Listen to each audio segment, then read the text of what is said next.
نحمدہ و نصلی علی رسولہ الکریم اما بعد فاعوذ باللہ من الشیطان الرجیم بسم اللہ الرحمن الرحیم. حاضرین و سامعین السلام علیکم ورحمۃ اللہ وبرکاتہ. اس وقت ہم معروف دینی اسکالر مولانا محمد اسحاق صاحب مدظ اللہ العالی کے ساتھ بیٹھے ہوئے ہیں اور آپ کی وہ ای میلز جو ہمیں www.alkitab.com www.maulanaishaq.com سے موصول ہوتی ہیں، مولانا ان کا جواب آپ کو ای میلز کا جواب باقاعدہ طور پر دیتے ہیں. اس میں اب میں آپ مولانا کے سامنے چند سوال رکھوں گا جو ہمیں ای میل کے ذریعے سے موصول ہوئے ہیں. ہمارے ایک ساتھی نے یہ چند سوال کیے ہیں کہ مولانا صاحب یہ فرمائیے، کیا فرقہ بنانا اسلام میں حرام ہے؟ اگر ہے تو کیوں؟ اور قرآن کریم میں ہمارا نام مسلمان رکھا گیا ہے، تو یہ جو فرقہ بندی والے نام استعمال ہوتے ہیں اور ان کو وقت کی ضرورت کہہ کر طرح طرح کے بہانے بنا کر بات ختم کر دی جاتی ہے، تو اس معاملے میں ہم کیا کریں؟ ایک عام مسلمان اس سے کس طرح بچ سکتا ہے اور کس طرح ان باتوں کا رد کر سکتا ہے؟ فرقہ واری والے نام استعمال کرنا قرآن کے خلاف نہیں، جبکہ قطعی دلیل ہے کہ ہمارا نام مسلم ہے، تو کیا فرقہ واریت کا نام استعمال کرنا بدعت نہیں بنتا؟ اور اسی کے ساتھ انہوں نے یہ بھی پوچھا ہے کہ جو لوگ اسلام میں فرقے پھیلاتے ہیں اس کے بارے میں اسلام کیا حکم لگاتا ہے؟ فرقہ بندی کو ختم کرنے اور وحدت امت کو قائم کرنے کے لیے ایک عام مسلمان کو کیا کرنا چاہیے؟ کچھ ایسے پوائنٹس بتا دیں جس سے کام شروع کیا جا سکے. امت کے کچھ ایسے بزرگوں کے واقعات بیان کر دیں جنہوں نے دوسرے علماء سے اختلاف بھی کیا اور ان کے اختلاف کی زبان سخت بھی نہ تھی، لیکن وحدت امت کے لیے اور انہوں نے اسلام کی عزت کے لیے اس اختلاف کو برداشت کیا. امام ابو حنیفہ رحمۃ اللہ علیہ کا جو واقعہ ہے کہ ایک شخص سے سوال کیا کہ کوئی بھی کافر جہنم میں نہیں جائے گا، امید ہے آپ سمجھ گئے ہوں گے. تو اس حوالے یہ حوالہ کس کتاب میں ہے؟ کیا وہ کتاب اردو میں مل سکتی ہے؟ اسی طرح ابن عربی کے جو واقعات آپ نے بیان کیے ہیں، کیا یہ کتاب بھی اردو میں مل سکتی ہے؟ اسی طرح کے واقعات اور بھی بیان کر دیں. اللہ اکبر. میرے دوست نے یہ سوال جو فرقہ بندی کے بارے میں کیا، یہ تقریباً ہر کلمہ گو کے ذہن میں یہ پیدا ہوتا اور پریشان کرتا. اس بارے میں کچھ چیزیں جو ہے نا وہ سمجھنے کی سب سے پہلی بات تو یہ ہے کہ فرقہ جو ہے نا وہ صرف اختلاف رائے سے نہیں بنتا. اتنی بڑی امت جو مشرق سے مغرب تک پھیلنی تھی اور اس میں مختلف سطح کے لوگ ہونے تھے، کوئی فلسفی قسم کا، کوئی سادہ مسلمان، ان میں اختلاف تو قدرتی بات ہونا ہی تھا. اس اختلاف سے گھبرانا اور کہنا کہ یہ اختلاف کسی طرح ختم ہو جائے، یہ تو فطرت سے جنگ ہے. اللہ تعالیٰ نے ذیلی سطحیں مختلف بنائی ہیں، لوگوں کے پاس معلومات الگ الگ ہیں، کسی کے پاس زیادہ واقفیت ہے دین کی، کسی کے پاس کم. تو اختلاف کو نہ برا جاننے، مخالفت اور نزاع کو برا جاننے، ختم کرنا نا وہ فرقہ بندی، فرقہ جدا ہونا. اگر یہ سارے اختلافوں کے باوجود ایک دوسرے کو مسلم مانیں، ایک دوسرے سے رشتہ ناطہ کریں، جنازے پڑھیں، نمازیں پیچھے پڑھیں، آپس میں محبت کریں، تو یہ فرقے نہیں. ان میں بالکل ہر شخص کی رائے جدی بھی ہو نا تو فرقہ نہیں. فرقہ اس وقت بنتا ہے جب آدمی دوسروں سے اپنے آپ کو الگ کر لیتا کہ میں مسلم ہوں، یہ لوگ اسلام سے خارج ہیں. یہ اصل جڑ ہے خرابی کی. اس کو چھوڑیں، باقی اختلاف کو رہنے دیں. اختلاف صرف دو صورتوں میں ختم ہو سکتا ہے، جیسے مفتی محمد شفیع رحمۃ اللہ نے فرمایا کہ یا لوگوں سے سوچنے سمجھنے کی صلاحیت چھین لی جائے. ایک آدمی ایک بات کہتا ہے، ہاں کیا، اگر سوچنے کی آزادی دیں گے تو نتائج مختلف ہوں گے. دوسرا یہ ہے کہ سوچنے کے بعد آپ آزادی چھین لیں کہ اظہار رائے نہیں کر سکتے. بے شک آپ کو کچھ سمجھ میں آیا نہ، آپ وہی کہیں جو ہم کہہ رہے ہیں، اپنی رائے نہ بتائیں جو ایمانداری سے آپ نے قائم کی. تو دیانت ختم ہو اور دوسری طرف جو نا سوچنے سمجھنے کی آزادی ختم ہو، پھر اختلاف ختم ہو سکے. اختلاف سے دنیا کی رونق ہے، اس کو نہ ختم کریں، علم اس سے بڑھتا ہے. اس کو مخالفت اور نزاع کا سبب بنا لینا، جھگڑے اور لڑائیوں کا، یہ ہماری بدقسمتی ہے. جو آپ نے پوچھا نا کہ بڑے بڑے علماء تھے، ایک دوسرے کے خلاف سخت فتوے دیے. دو بندے ایسے ہیں جن کو تقریباً سب اچھے لوگ بھی شیخ الاسلام ہی کہتے ہیں، امام ابن تیمیہ، اور ان کے زمانے میں شیخ الاسلام سبکی ہیں رحمۃ اللہ علیہ. تو دونوں نے ایک دوسرے کے رد میں کتابیں لکھی. یہ جو نظریات نا اہل حدیثوں کے یا بریلوی حضرات کے، یہ ان کے ہی ہیں. سبکی رحمۃ اللہ علیہ تقریباً انہی خیالات کے تھے جو ہمارے بریلوی دوستوں کے شفاء الاسقام وغیرہ پڑھیں، اور ابن تیمیہ ان کا رد کرتے تھے. مگر دونوں کہتے تھے کہ میری آنکھوں نے اس جیسا عالم نہیں دیکھا، اور یہ بھی کہتے تھے کہ شاید کسی ماں نے جنا ہی نہ، یہ احترام کرتے تھے۔ یہی ہونا چاہیے کہ اختلاف آپ رکھیں، رد کریں بے شک کسی کی غلط بات کا جس کو آپ غلط سمجھیں، مگر اس کو مسلم مانیں، احترام کریں، اس میں کمی نہ آنے دیں۔ شیخ ابن عربی رحمۃ اللہ، جو ابن ابو حنیفہ رحمۃ اللہ علیہ کا واقعہ، اس کے لیے آپ کو سیرت النعمان جو ہے نا مولانا شبلی نعمانی رحمۃ اللہ علیہ، وہ ہی لے لینی چاہیے اردو زبان میں نا، اس سے بہتر آپ کی کوئی سیرت نہیں۔ اس میں تکفیر کے موضوع پر کہ کافر کہنے سے امام صاحب اتنا پرہیز کرتے تھے کہ اب یہ فکرہ جس کے بارے میں پوچھا کہ ایک آدمی کہتا ہے لا يدخل الجنت لا يدخل النار کافر، کوئی کافر دوزخ میں نہیں جائے گا۔ بچہ بھی جانتا ہے کہ قرآن کے خلاف بات، کافر تو دوزخ میں جائیں گے، اس نے کہا کہ کوئی کافر دوزخ میں نہیں جائے گا۔ امام صاحب کے شاگردوں نے صاحب نے کہا وہ کافر ہی ہو گیا، وہ تو دین کا منکر ہے جو یہ بات کہتا۔ امام صاحب خاموش رہے، بعد میں انہوں نے کہا یار اگر وہ کلمہ گو ہے تو شاید اس کی مراد یہ ہے کہ دوزخ میں جانے کے وقت کوئی شخص کافر بمعنی منکر نہیں ہوگا۔ اگر کہا جائے کہ وہ انکار کرے کہ جنت نہیں دوزخ نہیں، وہ مان جائے گا کہ رب ہم نے دیکھ لیا سن لیا مان گئے، اگرچہ اس ماننے کا پھر فائدہ کوئی نہیں ہوگا۔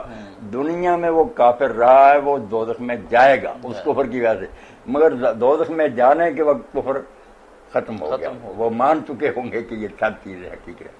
تو امام صاحب نے فرمایا کہ دخول نار کے وقت دوزخ میں جاتے وقت کوئی شخص منکر نہیں ہوگا، مان جائیں گے کہ سب حقیقت ہے یہ، چاہے پھر ان کو اس ماننے کا کوئی فائدہ نہیں ہوگا۔ یہ تشریح کر کے اگر وہ کلمہ گو ہے نا تو یہی مطلب دیتا ہوگا۔ سیرت النعمان مولانا شبلی نعمانی رحمۃ، اس میں مولانا آپ کی جو اور ابن عربی رحمۃ اللہ علیہ بھی یہی ہے کہ ان کہتے ہیں کہ میرے شیخ جو تھے ابو مدین مغربی رحمۃ اللہ علیہ، ان سے ایک عالم دین نفرت کرتا تھا، اس وجہ سے میں بھی اس عالم دین سے ناراض تھا کہ میرے پیر کو یہ اچھا نہیں سمجھتا۔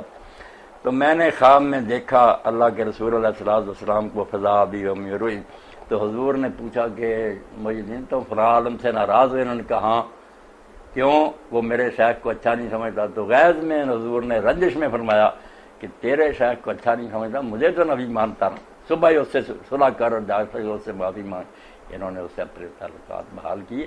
تو یہ بات اگر ذہن میں رہے نا کہ رسول اللہ ہمارے لیے مرکز و محور، جو اللہ کے رسول کو سچے دل سے مانتا، آپ کا احترام کرتا اور اس بات پر یقین رکھتا کہ دین وہی ہے جو حضور نے ہمیں بتایا، باقی وہ دین ہم تک پہنچے اس میں اتنی کچھ چیزیں مل گئی ہیں کہ کسی کو کچھ ملا، کسی کو، سارے بیچارے معذور اور مجبور ہیں، بھائی ہیں ہمارے، کلمہ گو ہے۔ ہم اگر کسی کی بات غلط سمجھیں تو علم سے کوشش کریں گے کہ اس کو قائل کریں کہ یار یہ بات تحقیق کی روح سے درست نہیں، کافر وغیرہ کوئی نہیں، سب اللہ کے رسول کو دل و جان سے مانتے ہیں، ان پر فدا۔ تو شیخ ابن عربی کی کتابیں بھی ہے نا، بعض کتابوں کو اردو ترجمے ہوئے، فتوحات کے بھی ہمارے دوست ہیں یا ایک ساتھی صدیق صاحب، مگر نہیں وہ ترجموں سے کام نہیں چل سکتا۔ ان کتابوں کو سمجھنے کے لیے نا ان کی اصطلاحوں سے واقفیت ضروری ہے، بہت مشکل باتیں ہیں ان کی۔ عام آدمی تو جیسے انہوں نے خود بھی ہدایت کی ہے نا کہ ہماری کتابیں نہ پڑھے، بجائے کو سیکھنے کے الٹا ہمیں پھر کافر کہتا پھرے گا، کیونکہ شیخ ابن عربی اتنے بڑے عالم ہیں کہ امام ذہبی جیسے حق و رجال کہتے ہیں کہ یا تو ابن عربی سے بڑا کوئی موحد پیدا نہیں ہوا یا اس سے بڑا کوئی ملحد نہیں پیدا ہوا۔ کلام ایسا ہے کہ بظاہر الحاظ اور کفر ہی ہے مگر ہے دین کے مطابق ٹھیک۔ تو جو لوگ گہرائی میں نہیں جاتے یا ان کی اصطلاح نہیں سمجھتے وہ پھر کفر کے فتوے دیتے ہیں۔ بہتر یہ ہے کہ اگر آدمی نہیں نہ سمجھ سکتا تو نہ ان چیزوں میں پڑے۔ مولانا صاحب اس ضمن میں ہم اپنے اس ساتھی کو یہ مشورہ دیں گے کہ وہ مولانا کی کتاب وحدت امت، ایک کتابچہ ہے جو یہاں فیصل آباد مولانا کی مسجد سے ایزیلی مل سکتا ہے، تو وہ ہم سے رابطہ کر کے وہ کتابچہ مولانا کا لے سکتے ہیں۔ وحدت امت جو ہے نا لوگوں تک پہنچانی چاہیے کہ اختلاف سے نہ گھبرائیں ہے، اختلاف جو ہے نا اس سے ذوق اس جہاں کو ذیب اختلاف سے رونق رنگا رنگ کے پھولوں سے صرف اپنا پر علم لوگ ظاہر کریں، دوسروں کو یہ بھی سمجھیں کہ ان کو بھی حق اپنی رائے رکھنے کا، پھر خیر ہی خیر ہے۔ صحابہ کرام رضوان اللہ علیہ مجمعین سے لے کر تابعین اور آج تک سب علماء میں اختلاف رہے، مگر وہ سمجھے تھے کہ یہ اختلاف یار ہماری سمجھ کر فہم کا ہے، اس کی وجہ سے کوئی اسلام سے نہیں نکل گیا۔ محمد عبداللہ صاحب پاکستان سے سوال کرتے ہیں، نام کے بارے میں جو دوست نے بار بار کہا نا کہ اللہ نے ہمارا نام مسلم رکھا، اس سے کسی کو اختلاف نہیں، جو لوگوں نے اپنے نام رکھے وہ بھی سارے کہتے ہیں آپ جب لکھیں گے پوچھیں گے آپ کا کیا مطلب، وہ مسلم ہی لکھیں گے، اسلام ہی مسئلہ تو یہ ہے کہ اسلام میں چونکہ بہت سے سیکٹس پیدا ہو گئے، ذہنی اختلاف کی وجہ سے کوئی کچھ کہتا ہے، تو پہچان کے لیے پھر کہتے ہیں یار مسلم تو ہو مگر کس گروہ سے تمہارا تعلق ہے، تو یہ بھی کوئی حرج نہیں پہچان کے لیے وہ بتایا میں الحدیث ہوں یا بریلوی، مگر ان اختلافوں کو وہ کفر ایمان کا معاملہ نہ بنائے، محبت کرے، سب علماء کا احترام کرے، سب دوستوں کو اپنا بھائی سمجھے، ان کے ساتھ رشتہ ناطہ کرے، ان کے جنازوں میں شریک ہو، مر جائیں دعائے مغفرت کرے۔ اس سلسلہ میں وحدت امت میں آپ پڑھیں گے خود ابن تیمیہ رحمۃ اللہ علیہ لکھتے ہیں کہ امام احمد ابن حنبل رحمۃ اللہ نے ان کے زمانے میں یہ سارے گروہ تھے، شیعہ، خوارج، رافضی وغیرہ، کسی گروہ کو نام لے کر کافر نہیں کہا سوائے جہمیہ کی جو قرآن کو مخلوق کہتے تھے، مگر ان کے بارے میں بھی معاملہ یہ تھا کہ ان میں سے جب کوئی مرتا تھا تو امام صاحب اس کے لیے بخشش کی دعا کرتے تھے، اس کے لیے رحمت مانگتے تھے، اس کا جنازہ پڑھتے تھے۔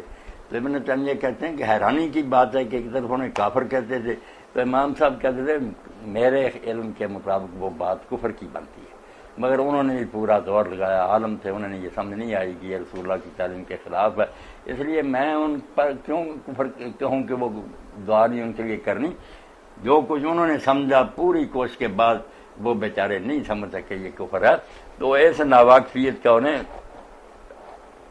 دینا چاہیے ہدایت جو ہے نا۔ جی عبداللہ صاحب پاکستان سے سوال کرتے ہیں کہ السلام علیکم۔ وعلیکم السلام ورحمۃ مولانا صاحب جوید غامدی صاحب کو کچھ لوگ فتنہ کہتے ہیں، ان کو منکر حدیث بھی کہتے ہیں، میں ان کے بارے میں آپ کی رائے جاننا چاہتا ہوں، برائے مہربانی مجھے حقیقت واضح کر دیں۔ غامدی صاحب اور اسی طرح کے دوسرے حضرات جو ہیں نا، ان کے بارے میں بس بنیادی بات یہ سمجھنی چاہیے کہ اسلام جو ہے نا وہ کہیں ہوا میں اڑتا ہوا ہم تک نہیں پہنچا کہ ہم جو جی چاہے اس کی تشریح کریں۔ خرابی کی جڑ یہی ہے کہ لوگ کتاب لے لیتے ہیں، پھر ڈکشنری کھول لیتے ہیں اور اپنی مرضی سے ان کے معنی کرنا شروع کرتے ہیں، اس سے بجائے اختلاف میں کمی کے اور زیادہ فتنے پیدا ہوتے ہیں۔ یہی سمجھنا چاہیے کہ جو سلف صالحین نے سمجھا قرآن سنت کو، وہی اس کو لے کر ہم تک آئے، ان کی زبان تھی، ان سے زیادہ تقوی اور پرہیزگاری والا بھی کوئی پیدا نہیں ہوا، ہم نے ان کو ہر طرح امت نے پرکھ لیا کہ وہ ان سے زیادہ مخلص کوئی نہیں تھا۔ جب وہ ایک بات پر متفق وہ تشریح قرآن حدیث کی کرتے آتے ہوں، اس کے خلاف ایک نئی رائے دینا، یہ اختلافات کو ختم کرنے کی بجائے نئے فتنوں کو جنم دینے والی بات، دین کی اصل خرابی یہی ہے کہ یہ سب سے ہٹ کرنا، ایک نئی بات ہی کہتے ہیں جس کا مطلب یہ کہ اللہ رسول کو یار صاف بات کرنی ہی آئی، یا امت پوری بے ایمان تھی کہ 1400 سال تک اس کو نہیں، یا اللہ نہیں بات صحیح کر سکا، عربی صحیح نہیں بول سکا، مبین نہیں تھی واضح، یا لوگ سارے بدجانوں تھے۔ اگر یہ دونوں باتیں نہیں ہے بھی قرآن عربی مبین میں اور امت بھی بڑے بڑے نیک اور صالح ہیں، تو وہ جن باتوں کو سمجھتے آئے ان سے ہٹ کر اگر کہتا نہیں میرے سمجھ میں یہ بات آئی، تو دراصل کہتا کہ اللہ تعالیٰ نے یہ کتاب معمہ اتاری تھی، بجارت تھی، کوئی کتاب ہدایت نہیں۔ بہت بڑا تان ہے اس سے قرآن پر آتا، یہ اپنی جگہ خوش ہوتے ہیں بڑا نقطہ نکالا، مگر یہ پتہ نہیں چلتا کہ اس نقطے سے پھر دین کی جڑ کٹ جاتی ہے کہ اللہ نے یہ دین ہدایت کے لیے اتارا، لوگوں کو نہ بھول بھلائیوں میں ڈالنے کے لیے اتارا، جو اچھے لوگ بھی جن کی زبان تھی عربی وہ بھی نہیں سمجھ سکے۔ تو یہ ایک ہی بات کافی ہے ان کی ساری تحقیقات کو جاننے کے لیے کہ اگر تو ان کے پاس سلف کے حوالے ہیں کہ نیک لوگ جو تھے امام اور تابعین وہ یہ کہتے آئے تو بسم اللہ۔ سید مظفر حسین صاحب پاکستان سے سوال کرتے ہیں، مولانا صاحب السلام علیکم ورحمۃ اللہ وبرکاتہ، برائے مہربانی اشرا مشرا کے بارے میں کچھ وضاحت فرما دیں۔ اشرا مشرا کے بارے میں اگر آپ چاہتے ہیں کہ ان کے نام ذکر کر دی جائیں تو اشرا 10 کو کہتے ہیں، مبشرہ جن کو بشارت دی گئی ہے، تو 10 بزرگ صحابی جن کو اللہ کے رسول نے ایک حدیث میں فرمایا کہ ابو بکر جنت میں، عمر جنت میں، وہ سارے جو ہے نا ان کو اشرا مبشرہ کہہ دیتے ہیں، مگر علم والے لوگ جانتے ہیں کہ بشارت جنت کی صرف یہیں تک نہیں محدود، ان کے علاوہ بھی لوگوں کو حضرت حسن اور حسین ہیں، سیدہ فاطمہ، خدیجہ وغیرہ سب کو آپ نے دی ہے۔ ان کو جو اشرا مشرا کہتے ہیں وہ چونکہ ایک ہی روایت میں اکٹھے بیان ہو گئے اس لیے، ورنہ کئی اور لوگوں کو بھی آپ نے جنت کی بشارت دی۔ تو 10 یہ ہے، 4 جو خلیفے ہیں پہلے وہ ہیں، حضرت ابو بکر ہیں، حضرت عمر ہیں، حضرت عثمان ہیں، حضرت علی رضی اللہ عنہ، اور حضرت سعد بن ربیع وقاص ہیں، ابو عبیدہ بن جراح ہیں، طلحہ ہیں، زبیر ہیں، عبد الرحمن بن عوف ہیں، یہ سارے لوگ جو نا ماشاء اللہ. علی عباس صاحب انڈیا سے یہ سوال کرتے ہیں، مولانا صاحب میں پیدائشی طور پر شیعہ بوہرا تھا اور کافی تحقیق کے بعد میں اہل حدیث ہو گیا ہوں، باوجود اس کے کہ میں نے کبھی حضرت معاویہ اور تراویح کو نہیں مان سکا. کیا ایسا کرنا صحیح ہے؟ جب شیعہ کو دعوت دے رہے ہوں تو کیا ہم یہ کہہ سکتے ہیں کہ اہل حدیث مثلاً علماء مثلاً نواب صدیق حسن صاحب بھی حضرت معاویہ کو اسلام میں خرابی کا ذمہ دار ٹھہراتے ہیں اور اس سے بیزاری کا اعلان کرتے ہیں اور ان کے نام کے ساتھ رضی اللہ بھی نہیں لکھتے، تو اس کے بارے میں آپ کیا فرماتے ہیں؟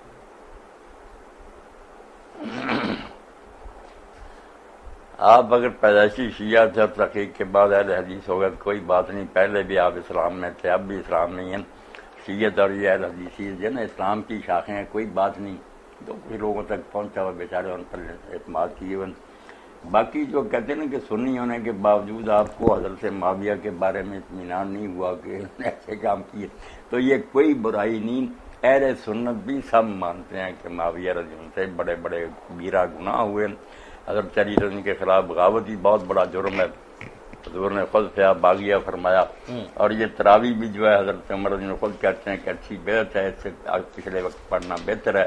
مگر بہرحال چونکہ صحابہ کرام کے دور میں یہ جاری ہو گئی اور پھر ساری امت نے یہ کام شروع کیا، اس لیے حرام اور بدعت نہیں کہنا چاہیے. جو پڑھتے ہیں پڑھتے رہیں.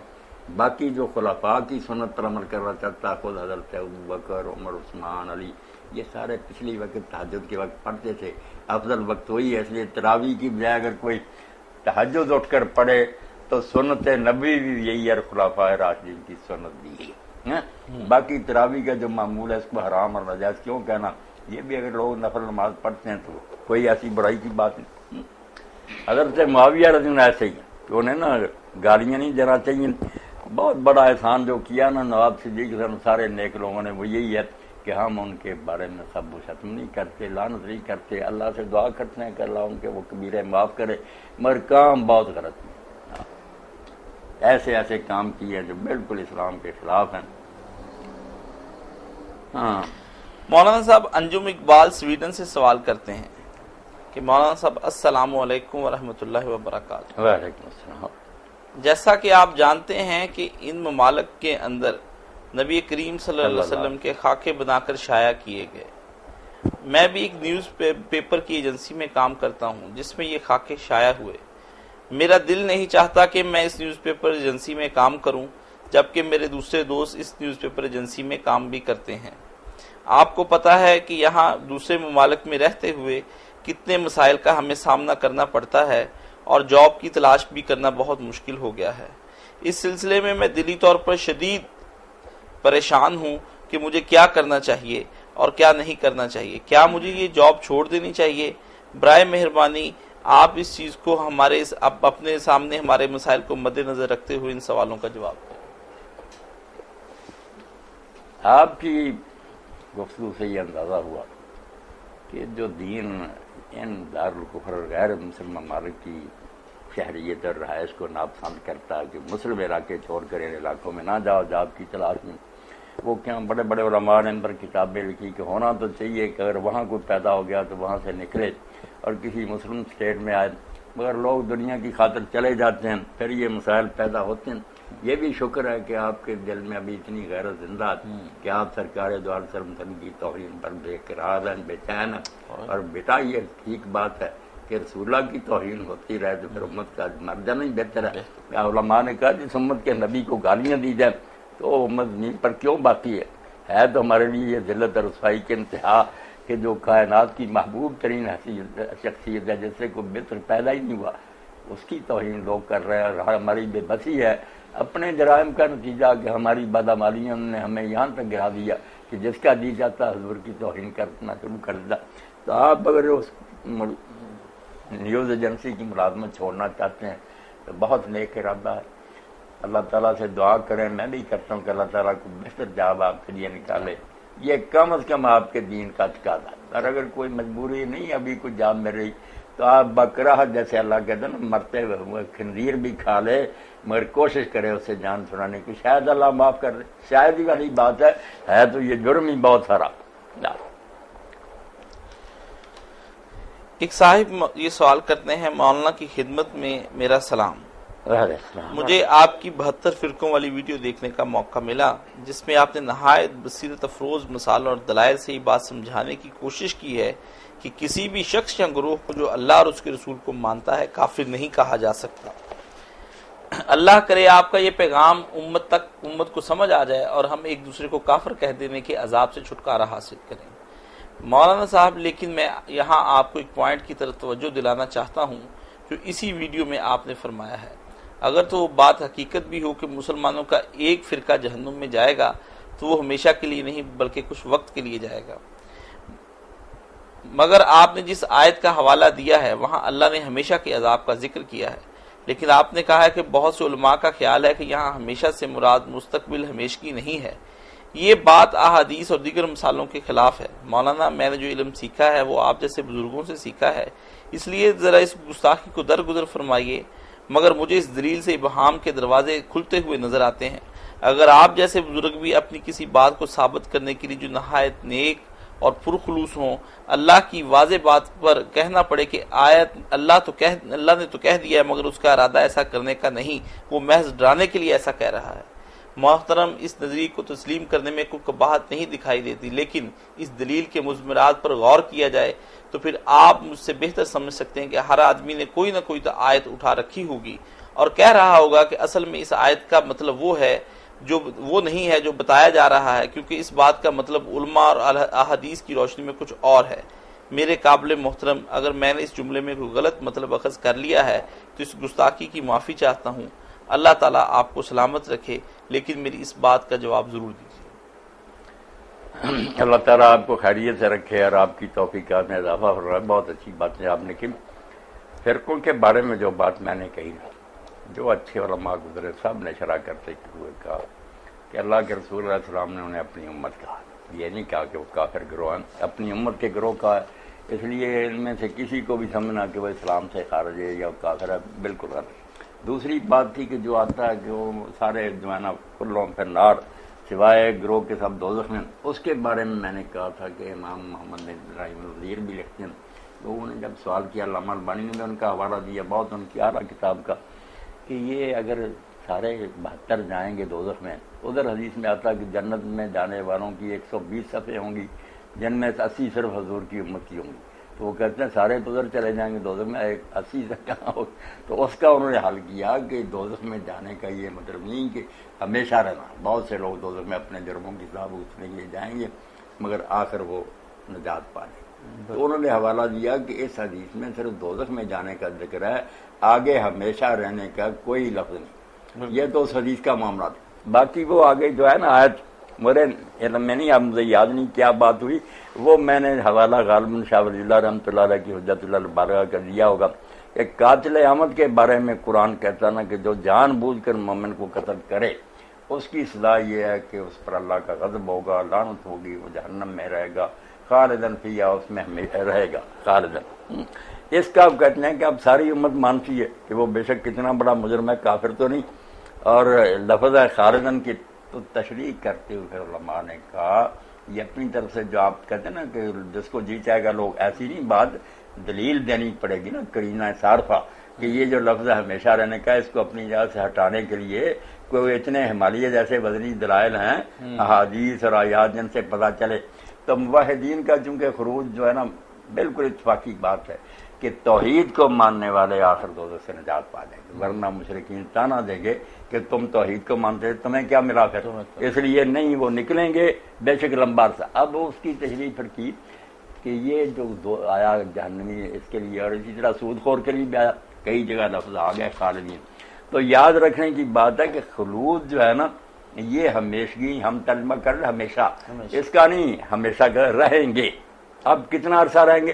خلود مقصد طویل، زیادہ دیر تک کہیں کوئی آدمی کسی جگہ رہے نا وہ بھی خالد ہے، جب آگے آ جائے گا ابدا، جیسے کفار کے لیے خالدینہ نہیں ہے، خالدینہ فیہا ابدا، رہیں گے اس میں ہمیشہ اس لیے یہ لمبا عرصہ رہنے سے بھی خارج ہو جاتا ہے. تو یہ تشریح کی. دوسری طرف یہ کہا کہ اللہ تعالیٰ نے یہ قانون بیان کر دیا کہ قانون تو یہ ہے کہ اس کو بھی کافروں والی سزا دی جائے کہ مومن کو اس نے قتل کیا. مگر اللہ تعالیٰ اپنے فضل سے اگر رحم کر دے تو جیسے قانون میں ہم دیکھتے ہیں کہ سزائیں ہیں قانون میں مگر کچھ رہتے ہیں حکومت خود دے دیتی ہے. تو یہ ہماری مرضی پر تو نہیں کہ ضرور رعایت دے گی, گنجائش ہے کہ شاید اللہ فضل کر دے. بعض لوگوں نے یہ تشریح کی کہ سزا یہی بنتی ہے, اپنے فضل سے اللہ تعالیٰ اس میں کچھ تخفیف کر دے تو عدالت کو حق ہوتا ہے سزا میں کمی کرنے. تو دلائل چاہیے. آپ یہ خطرہ جو محسوس کرتے ہیں بالکل ٹھیک ہے کہ اس کو بچوں کا کھیل نہیں بنایا جا سکتا, جس کا جی چاہے جیسے آپ کو چاہے پھیر لے, دلائل دینے پڑیں گے. محمد عمران صاحب پاکستان سے یہ سوال کرتے ہیں, مولانا صاحب کوئی ایسا ذکر بتا دیں کہ اللہ کے سوا کسی کا دل میں خوف نہ رہے.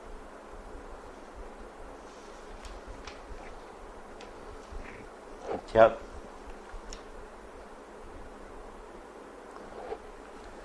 ذکر تو بہت سارے ہیں میرے بچے, مگر سب سے اچھی بات جو ہے نا, جس کو اللہ کے رسول نے بھی ایک سفر میں علیہ السلام فرمایا کہ میں تمہیں عرش کے خزانے کی خبر دوں, یعنی سیکرٹ فنڈ جو ہے اللہ تعالیٰ کا اس کا. تو لوگوں نے کہا اللہ کے رسول وہ مخفی خزانہ کیا عرش کا؟ تو فرمایا لا حول ولا قوت الا باللہ. یہ ہے سب سے بڑا ذکر, پریشانیوں غموں سب کو دور کرنے والا اور اللہ تعالیٰ پر یقین جمانے والا. جب مان لیا لا حول, کوئی تدبیر کامیاب نہیں ہو سکتی, ولا قوت, تدبیر کیا ہونی ہے, کسی میں طاقت ہی نہیں ہے الا باللہ. جب تک اللہ مدد نہ کرے تو اللہ پر ہی فر انحصار رہ جاتا ہے. لا ارجو سوا کا, تیرے سوا مجھے کسی کی امید نہیں, ولا خاف وغیرہ, اور نہ تیرے سوا میں کسی سے ڈرتا ہوں. جب حال کو وجہ کسی نے کر کیا سکتا, یہ سارے نہ دیکھنے میں ہیں, مگر وہ جیسے فارسی شاعر نے کہا نا ترجمہ اس کا کہ شیر ہوتا بنا ہوا کپڑے پر, جھنڈے پر, ہوا آتی ہے یوں لہراتا اور پھر معلوم ہوتا حملہ کر رہا. تو واقعی معلوم ہوتا کہ کپڑے کا شیران حرم حملہ, مگر وہ کاٹ نہیں سکتا, ڈرتا ہے بیوقوف آدمی کہ شیر میری طرف آ رہا, مگر شیران حرم اور ہیں, سچے شیر اور. اللہ تعالیٰ سچ مچ قوتوں کا مالک ہے, مخلوق اس کے ہاتھ میں آ رہا ہے کار ہے. کسی سے کچھ ہوتا ہے تو بس اس کی مرضی سے, ورنہ ساری دنیا زور لائے نا. جیسے حضرت ابن عباس سے حضور نے فرمایا بیٹا میں ایک بات کہنا چاہتا ہوں, اچھی طرح اس کو سمجھ. آپ پر اس کے ساتھ ہی سواری پر سوار سے فرمایا تو سمجھ لے کہ اگر زمین و آسمان کی ساری مخلوق جمع ہو جائے کہ تجھے کچھ فائدہ پہنچائے اور اللہ کا ارادہ نہ ہو تو نفع نہیں پہنچا سکتے, اور سارے مل جائیں کہ تجھے نقصان پہنچائے مگر وہ اللہ نے تیری قسمت میں نہ لکھا ہو, تیرا کچھ بگاڑ نہیں سکتا. کہ نہ زند ترسد خرچ نہ رنج, کوئی نہیں دے سکتے یہ تجھے نفع نقصان. صرف نادان الجھ کر رہ جاتے ہیں ہم سب بات میں, اسباب میں پھنسے رہتے ہیں کہ یہ ہو جائے گیا. جو پیچھے ہے نا مسبب الاسباب, اس پر نظر نہیں کرتے. تو سب کے لیے آخر میں ایک یہ عمل بھی میں بیان کرے تو بہت اچھا, کیونکہ ہر شخص پریشان ہوتا کہ آدمی عشاء کی نماز کے بعد ایسی جگہ کے سر پر چھت نہ ہو, یا چھت پر چڑھ جائے یا لان وغیرہ میں یا کھلی جگہ چڑھ جائے, آدمی ہو مرد سر سے ننگا ہو 500 مرتبہ کہے کھڑے کھڑے یا مسبب الاسباب, اور پہلے بھی 100 مرتبہ درود شریف پڑھے, پیچھے بھی پڑھے, چھوٹا پڑھ لے اللہم صلی علی محمد وعلی آل محمد وبارک وسلم, ایک تسبیح پہلے ایک بعد, اور 500 سر برانا, چھت نہیں, کھلی جگہ, ننگے سر کھڑا اور اپنے اللہ کو پکار رہا یا مسبب الاسباب. سارے اسباب اور سارے جو سامان ہے زمین و آسمان تیرے قبضے میں, میرا کام سنوار دے, انشاءاللہ مسئلے حل ہوں گے. واقعی ماننا چاہیے کہ اس دنیا میں اصل طاقت جو کار اللہ کی ہے. ہم سب کھلونے ہیں جن کو وہ اپنے بیچارہ, کسی کے پاس کچھ نہیں. لا حول ولا قوت الا باللہ. مولانا صاحب جواد صاحب آسٹریلیا سے یہ پوچھ رہے ہیں, جو عورت اپنے بچے کو دودھ پلا رہی ہے اس کے لیے رمضان کے روزے رکھنا لازم ہے یا نہیں ہے؟ بچے کو دودھ پلانے والے یا جس کے پیٹ میں بچہ, یہ دونوں جو ہے نا ان کو اجازت ہے, ان کے لیے آپشن ہے. اگر تو وہ تکلیف برداشت کر کے رکھ لیتی ہے تو اس کی ہمت ہے, مگر یہ کرنا مناسب نہیں. اب اس کی اپنی صحت کو ہو سکتا نقصان پہنچے یا بچے کو ضرر پہنچے, اس لیے دونوں میں سے جو کام کر لینا کہ سال کے اندر کوئی موقع ایسا بعد میں آ جائے کہ وہ رکھ سکے چھوٹے دنوں سردی، تو وہاں قضا کر لے، یا بدرجہ آخر روزوں کا فدیہ دے، بس قضا کی ضرورت نہیں۔ ہر روزے کا نا جس طرح عید الفطر کا صدقہ فطر ہے اس حساب سے بنا کرنا، 1.25 کلو گندم اس کی قیمت لگا کر مسکینوں کو دے دے، انشاءاللہ یہ حامل اور مرضع جو ہے نا اللہ تعالیٰ انہیں معاف کرے گا۔ یہی ٹھیک بات ہے، مشقت میں نہیں ڈالنا چاہیے۔ قضا کر لیں تو ان کی مرضی، قضا ممکن نہ ہو سکتا اگلی بچے کے بعد پھر نیا رمضان آ جائے اور ابھی تک بچہ دودھ پیتا تو یہ فدیہ ہی دیں، ان کی مرضی پر۔ ماجد صاحب یونائٹڈ اسٹیٹ کنگڈم سے یہ ہمیں سوال پوچھ رہے ہیں، جو مولانا موجودہ حالات میں وہاں کے لوگوں کے ساتھ درپیش ہونے آ رہے ہیں، یہ تقریباً ایک بہت بڑا مسئلہ ہے جو وہاں کے لوگ رہ رہے ہیں۔ وہ کہتے ہیں مولانا صاحب السلام علیکم ورحمۃ اللہ وبرکاتہ، ہم یہاں برطانیہ میں رہ رہے ہیں اور یہاں ہی میرے ایک بہت اچھے دوست جو ایک بہت بڑے عالم دین بھی ہیں اور یہاں امام مسجد بھی ہیں، انہیں آج کل ایک بہت بڑے مسئلہ درپیش ہے، برائے مہربانی اس مسئلے کے بارے میں وضاحت کر دیں۔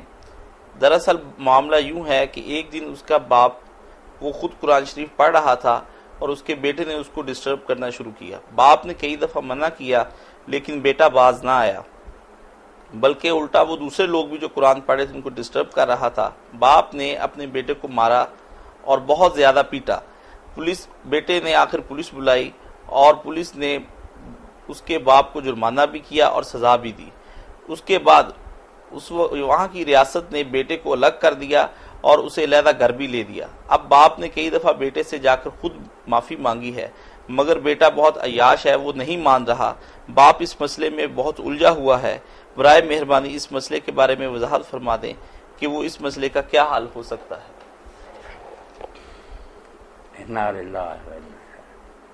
باپ نے غلط حرکت پر ٹوکا تو کیسے یہ باطل قواری مرے کوٹا باپ کو سزا دی ملی ہے، اس کو پولیس نے گرفتار کیا۔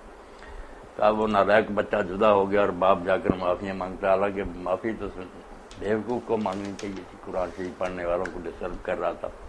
تو اب باپ کی شفقت مجبور کرتی ہے، محبت کی وجہ سے جاتا، ورنہ ایسے نالائق بچے کو تو دفع ہی کرنا چاہیے۔ اب اس کو نا میرے بھائی کو چاہیے کہ 45 مرتبہ سورہ فاتحہ اور 1001 مرتبہ یا ودودو، جس کے آگے پیچھے 11 مرتبہ درود شریف پڑھا جائے، یہ پڑھ کرنا چینی اور نمک جو ہے نا اس کے کچن کا بیٹے کا کہیں جائے اور وہاں پھونک مارے، اللہ تعالیٰ مہربانی کرے سارے کھائے پیئیں، امید ہے اللہ تعالیٰ سے کہ ان کے دل کو اللہ پھیرے گا۔ دعا کرتے رہیں، آخر باپ ہے بیچارے محبت سے مجبور ہے، بیٹے کو اللہ ہدایت دے۔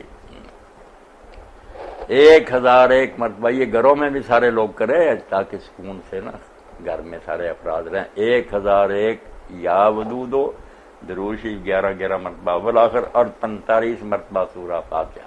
چینی اور نمک پر نام کریں، یہ کوئی جادو نہیں کہ کوئی کھائے دوسرا نہ کھائے، سارے کھائیں، کھانے وغیرہ میں استعمال ہوتے رہیں، انشاءاللہ معاملات درست رہیں، فضل فرمائے اللہ پاک۔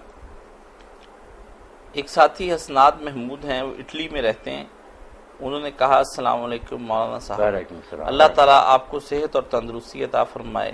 میں نے کچھ دن پہلے آپ کا خطبہ جو نبی کریم صلی اللہ علیہ وسلم کی ذات کے بارے میں اور ان کی سیرت کے بارے میں آپ بیان فرما رہے تھے، وہ روتے ہوئے سنا، اور اس کے بعد میں نے ایک نظم لکھی ہے جو آپ کی پیش خدمت ہے کہ ناپسند تھا خدا کو کہ بنے محمود، خود خدا نے بنایا ہے تجھ کو محمد، کوئی شائبہ ہے نہ عیب و کمی کا، خود خدا نے سجایا ہے تجھ کو محمد، آنکھ دیکھ پائی ہے نہ دیکھے کبھی، وہ خدا نے دکھایا ہے تجھ کو محمد، نہ جانے کوئی جس کو جہاں میں، وہ خدا نے سکھایا ہے تجھ کو محمد، کیوں نہ ہو درود لب پہ میرے ہر گھڑی، خود خدا نے بھجوایا ہے تجھ کو محمد، کیا کہے اب حسنات تیری ثنا میں، کون پہچان پایا ہے تجھ کو محمد صلی اللہ علیہ وسلم۔ بارک وسلم۔